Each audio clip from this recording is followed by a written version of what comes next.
Salutations, Starshines, and welcome back to another Watch and Dissect. Thank you so much for sticking through with us. For those of you who did, those of you that didn't, I still enjoyed having you for the ride for whatever small amount that you worked.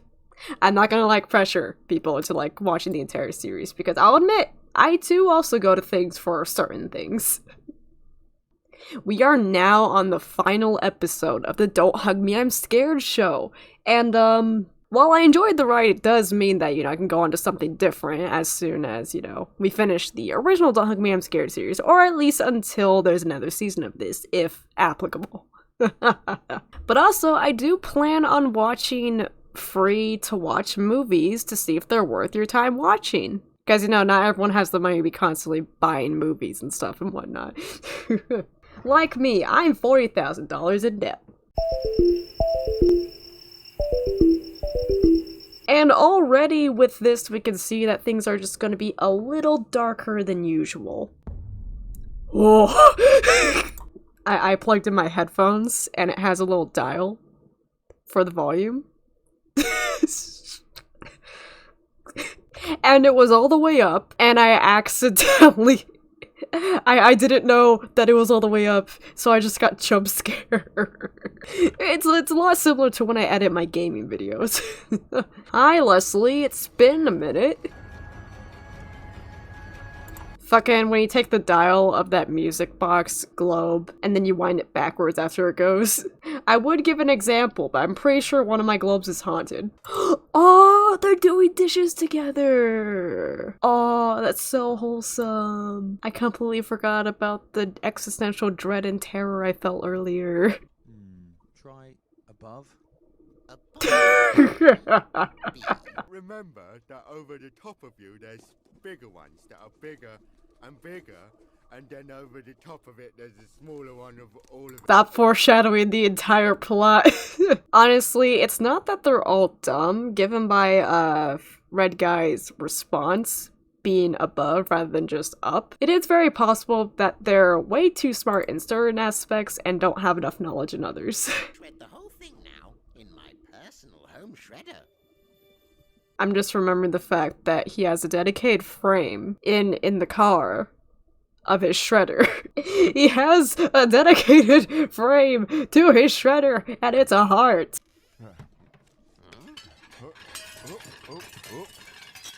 Ow. To be fair, that's not really his fault. It's just the way that they were stacked. And I love Red Guy's nonchalant response to it all. He doesn't blow up on Yellow Guy. I love it. Electricity. A bill? Who cares? We went to It's 19 pounds. Actually, how much is... Hold up. That's like the American equivalent to $20. Which, honestly, it's quite a bargain because electricity per month average in the US is around $200. Yeah, we're broke. I don't know, maybe we should help them open it. No, don't help them. That's Satan, obviously. Okay, so I was gonna do a segment where I look up the number of kilowatts per hour that are on there, just calculate the actual cost, but then I realized that, calculating how much you're paying per kilowatt is, a little bit more, it's a little bit more complex than I thought. Mainly because you have a bunch of different appliances that are giving off different kilowatts per hour that you're paying for. However, it does say that 1 kilowatt can cost anywhere from 10 cents to 30 cents. Oh, Jesus Christ. 17 pounds per kilowatt hour? Yeah, they're definitely paying more than 20. Hello? Ah, that's because my real phone is inside. You see? Not really. It's a weird thing to do. Yeah, I'm kind of with Duck on this one, just to prove a point. Did you just have a phone just made of mud and rocks just prepared for this conversation? I mean, it's likely that is the case, but... Magic of some kind? pet animal. Well, let's have a look. No, just boys. What the fuck? What the fuck? This fucking teacher. Look, man, why? That was a family pet and you just fucking tore it apart. Turn it into an What about Why would you do that? chair? That could be an electric chair. Why would you do that? I... Why does this slap though? They love using the reverb and like it works very well. The way that his voice just overlaps with the music in the background. I love it. I love it. I kid you not, that scene has been living in my mind rent free for months now. I just got it out of my head. I just got it out of my head and like now I'm gonna be chilling when I take the SATs. And then I'll be trying to figure out, like, I don't know, like, some kind of fucking quantum physics problem, right? And I'll be trying to think, I was like, huh, what is the answer? What is the answer? And then in my head, it's just Schrader. Sick solo, bro. I knew it. She's a liar. Electricity isn't real, guys. He just finds one thing wrong after he has this whole revelation, and he's like, that's it, she's a liar. Ugh, all that grime. Like, imagine how much battery acid is like leaking around the seams of that. Like, you ever like open up your Wii controller after like years of not using it, and then there's like this white stuff all over the batteries? That's literally battery acid. Do not turn it on if the batteries are like that, by the way. So you need to put fresh ones in every now and then to keep energy yours look levels nice and high new. and Why don't you swap? electricity. You know, somebody in the comments of the previous one wanted an entire list of felonies that Doug has committed over the series, which I do plan on compiling it up for a bonus episode, but just add, literally snatch the life force of a living being to transfer into another, probably illegally too. He's not even a surgeon. I'd be concerned if he was a surgeon. A lot of the context just gets 10 times more disturbing if you replace these with, like, humanoids. Like, literally, he just took the heart out of somebody and just replaced it with a not good heart. That's literally what just happened. What's up? What? What are you talking about? Wanna cry? He's a smart boy now. See? What? They just put the teacher on top of the fridge. The fuck? Also, are those horses on fire? I don't think they were like that before, no. And that smaller horse in the background seems to be a little further. I wonder if that's symbolism.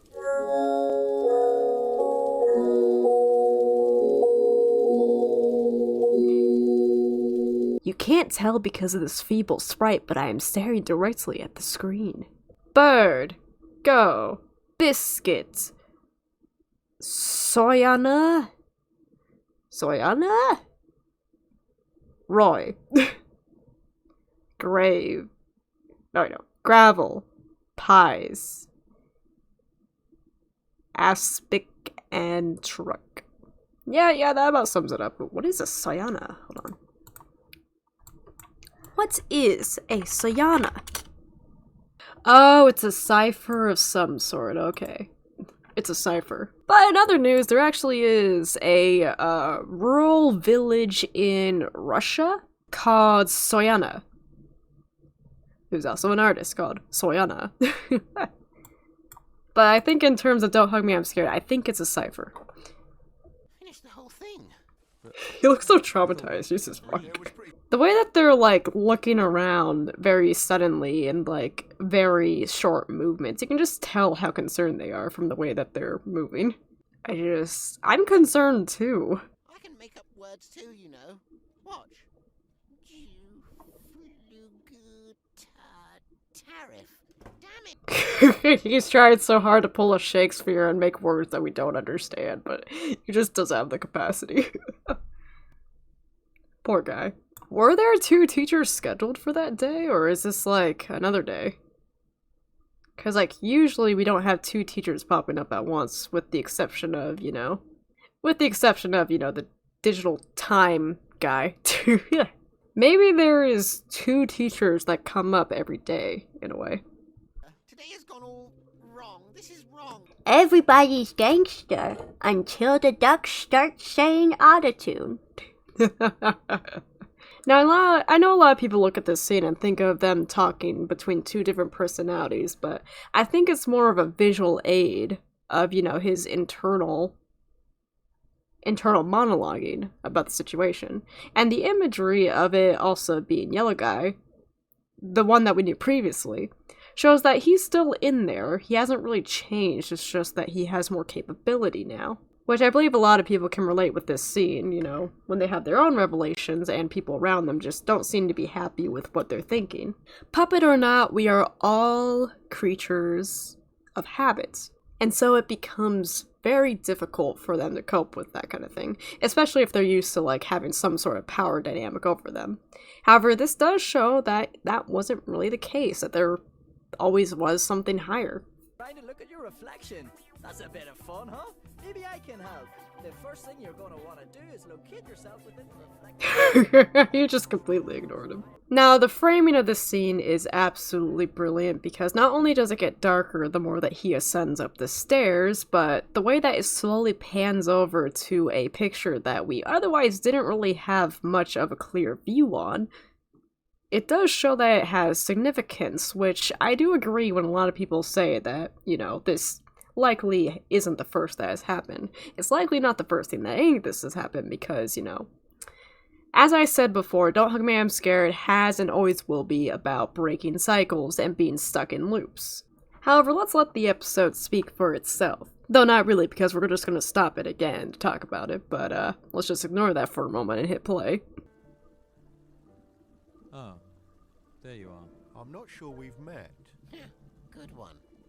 If Jim Henson directed Don't Hug Me, I'm Scared. But mate, The sun was actually the first ever rock, and when we think about it, the world is a big rock itself. And here are some rocks that I've got in my pocket for you. He's overstimulated. I feel so bad for him. But also, that's a terrifying image. Poor guy looks so overwhelmed and confused. Go towards the light, young child. who gave us this boring non-electric urn died. There's now Oh, what the fuck? You know, in the first episode, I did mention that that was a cat on the picture of the fridge, and that, you know, it was a cat all along that the food bowl belonged to instead of a dog.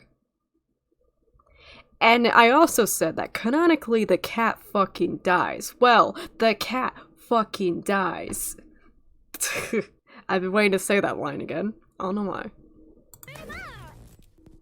They blew a fuse. That actually reminds me of, like, you see, I go to cosmetology class, right?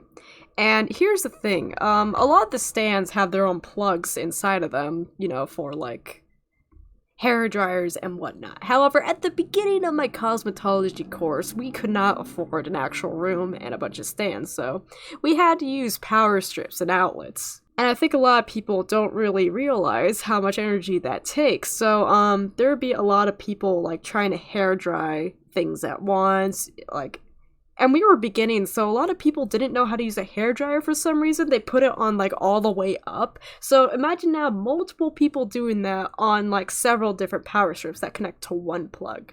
Yeah, we blew a fuse a few times. Sometimes the light would flicker, and then, you know, everything would just shut off, and you see. When you start the cosmetology course, it's very hot tool heavy. Like, you know, flat irons and whatnot. At least it was where I went, because it was kind of like a trade school. So we had to, like, find other ways of dealing with it. It was a disaster. Ooh, the bigger boys' room. Yeah, well, don't get too close to it. Oh, what the fuck? Doesn't there?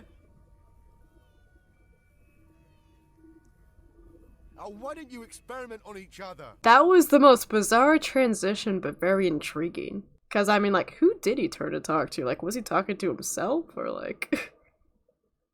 Like, you see, there's different ways of interpreting it when you take into account the way that it's, the way that the scene cut away. The fact that there was a pause between it. I love it, but I'm also very confused now. But it's okay to be confused. All that being confused means is that, you know, you just need to observe a little bit more. Maybe look a little deeper. And that's okay. Also, eyes go wonk. Eyes go wonk. Yep, that basically confirms it. That basically confirms that this happened multiple times before. But in different ways. Because notice how the scale and the position changes along. Can I just talk about how much I love Leslie's design? Like, I took a few fashion courses. I took a fashion course before because, you know, I'm very interested in, like, textiles, and I'm also very interested in patterns. And while it looks like that there's a lot going on, the distribution of different, like, surfaces and textures and patterns makes it all come together nicely, especially with all the colors. In a way that's, you know, very kind of overwhelming, but also appealing at the same time. Which I don't think a lot of people gather that when they try to draw Leslie. Like, look at the direction that the patterns are going and whatnot. Alas, the only human that we've seen. Oh, look at the little guy. Look at the little guy. Look at him. Look at them. Look at the guys. Look at the boys. Look at the lads. Oh, I love them. I love them so much. I just love the auditory transitions as well as visual transitions in this show. It just goes together really nicely. And the way that's framed, almost like he's about to have clarity, like he's meeting God, only to cut away to something a bit more deranged, is just brilliant. Oh no, he's dead! Wait, actually, that's a good thing. I don't like what he did to Brandon.